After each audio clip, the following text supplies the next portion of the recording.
Islam bijak, bukan bajak. Trilogi kebijaksanaan benar saja tak cukup. Benar saja tak cukup. Kebenaran harus bersayap. Kebaikan dan keindahan, maka jadilah ia makhluk bernama kebijaksanaan. Kebenaran itu sendiri memiliki level-levelnya. Kalau kita mengaji Al-Quran saat di pesantren dulu dan dapat pemahaman, itu kebenaran pada level tertentu. Saat kuliah kita mengaji lagi Al-Quran dan mendapatkan kebenaran lagi, itu kebenaran pada level lain. Begitu terus, bahkan kebenaran itu bisa bertambah setiap kita mengaji Al-Quran. Karena kata Sayyidina Ali, Al-Quran itu seperti bawang, kita kupas satu ruas maknanya, ada ruas makna selanjutnya, dan terus tiada akhir. Tiada akhir, karena kebenaran yang sejati hanya milik Tuhan. Itulah kebenaran dengan K besar, sedangkan yang bisa kita raih hanyalah kebenaran dengan K kecil. Karena itu semakin mengaji, semakin kita paham betapa tak terbatasnya medan makna Al-Quran dan betapa kerdilnya pikiran kita, sehingga kita terus semakin rendah hati, bukan justru semakin sok. Seorang ulama besar yang begitu saleh, Imam Abdurrahman Al-Masyhur, tak pernah mau dibilang orang saleh, sebagaimana nasihat Imam Syafi'i. Ia tak merasa dirinya orang saleh, tapi pencinta orang saleh. Bahkan ketika imam disebut sebagai santri pun enggan. Tak pantas katanya bahkan untuk digelari santri. Sebab begitu seseorang merasa pintar, maka saat itu ia berarti bodoh. Sebagaimana begitu seseorang merasa suci, saat itu ia sedang kotor. Begitu pula kebenaran ada yang didapatkan oleh manusia melalui laboratorium. Kebenaran ini dikenal dengan kebenaran yang bersifat empirik. Misalnya, mamalia itu bertulang belakang. Dari mana orang tahu? Karena penelitian di laboratorium terhadap jenis-jenis mamalia, dan begitulah kesimpulannya. Atau yang lebih sederhana, gula itu manis. Dari mana kita tahu? Dengan lidah kita mencicipinya. Orang yang tak merasakan manisnya gula di lidahnya, ia sedang sakit. Dalam ranah ini, kebenaran memerlukan beragam keilmuan. Ada kedokteran, biologi, kimia, hingga zoologi yang khusus meneliti binatang. Ada pula kebenaran yang sifatnya rasional, didapat dari akal kita. Pangkalnya adalah logika, sumbernya adalah data, dan pisaunya adalah analisis. Orang menganalisis ini dan itu hingga bisa membuahkan satu pemikiran yang diterima luas. Ada yang namanya filsafat. Di dalam filsafat itu ada filsafat Islam, filsafat Barat, filsafat Timur, dan lain-lain. Masing-masing juga masih memiliki cabangnya sendiri-sendiri. Namun, ada juga kebenaran yang datang langsung dari Tuhan melalui utusan-utusannya, yakni para nabi dan rasul, yang dibimbingnya melalui kitab suci. Kebenaran ini dikenal dengan kebenaran nakli. Ilmu agama termasuk di sini, baik itu akidah, tafsir Al-Quran, fikih, dan lain-lain. Kekuatan utamanya adalah keyakinan dan dalil dari teks-teks suci. Ada pula yang namanya tasawuf, yang mendidik ilmuwannya untuk melakukan penyucian diri, melakukan latihan batin atau riyadoh, dan melakukan perjalanan ruhani atau suluk, hingga bisa mengakses kebenaran yang sifatnya batin. Kebenaran ini bisa bersifat memiliki alasan rasional, ta'akuli, atau tak punya alasan rasional, atau ta'akudi. Secara umum, hukum fikih untuk hal-hal yang murni ritual atau ibadah madoh bersifat tak ada alasan rasionalnya. Misalnya, kenapa yang kentut pantatnya tapi yang dibasuh saat wudhu justru wajah, bukan pantat?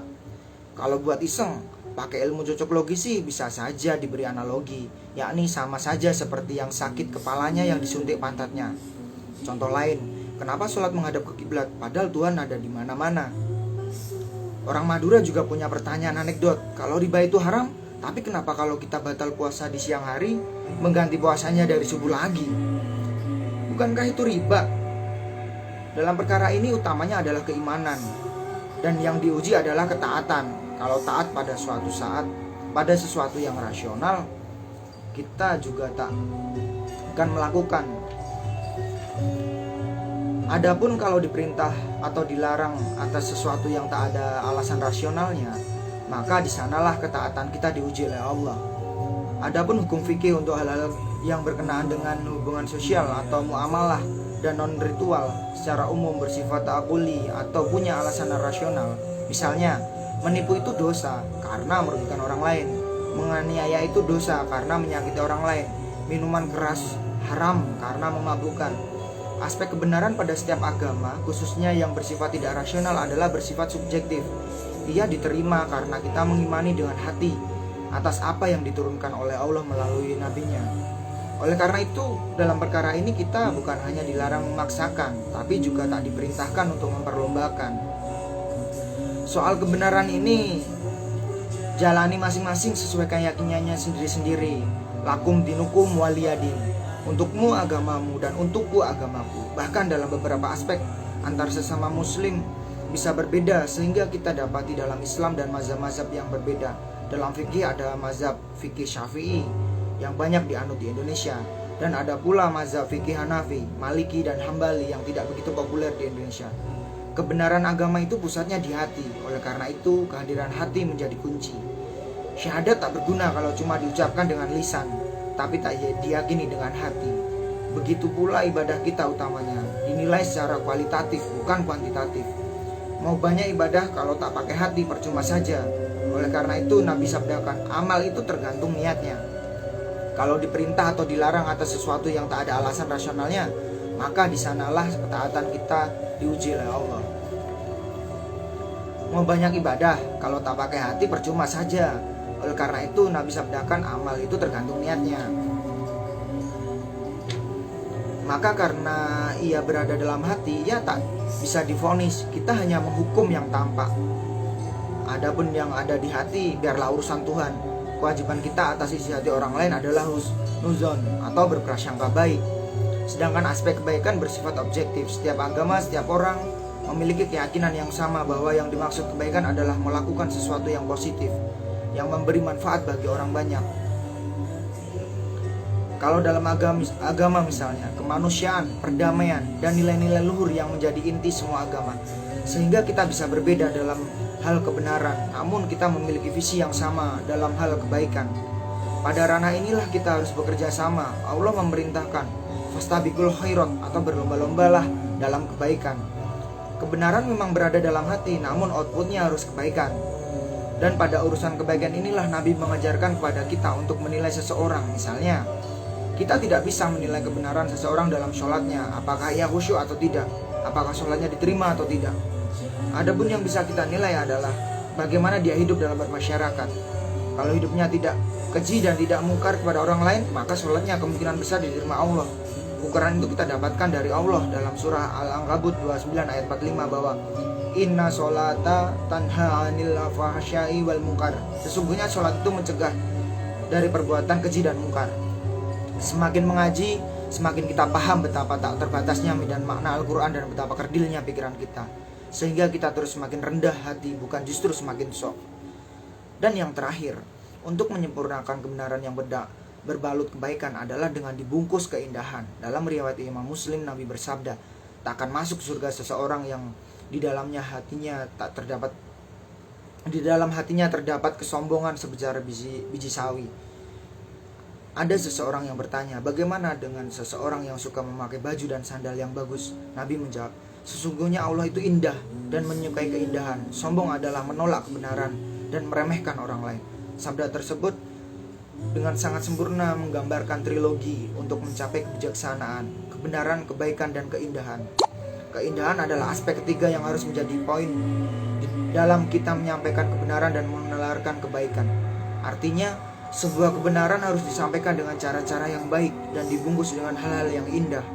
Ketika kita mau memberi hadiah ulang tahun misalnya, bukan hanya berisi sesuatu yang benar-benar tepat untuk penerima kado itu dan diberikan dengan cara yang baik, tapi juga dibungkus dengan indah. Maka sesuatu yang benar sepatutnya disampaikan dengan cara yang baik, karena bisa jadi kebenaran itu ditolak karena cara menyampaikannya tak baik.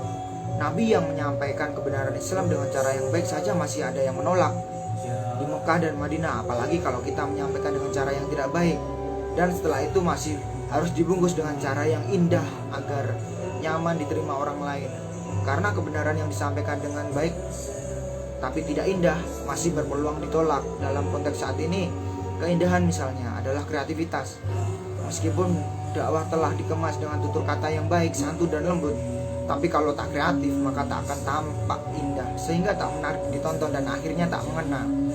Itulah 3 aspek yang akan melahirkan kebijaksanaan. Pribadi yang penuh dengan bijaksana adalah yang bisa menyampaikan kebenaran dengan baik dan dibungkus secara indah. Sebagaimana mencari rezeki, yang halal saja tak cukup, tapi harus juga thayyiban atau baik, dan sebisa mungkin mubarokan atau berkah. Terima kasih. Assalamualaikum warahmatullahi wabarakatuh.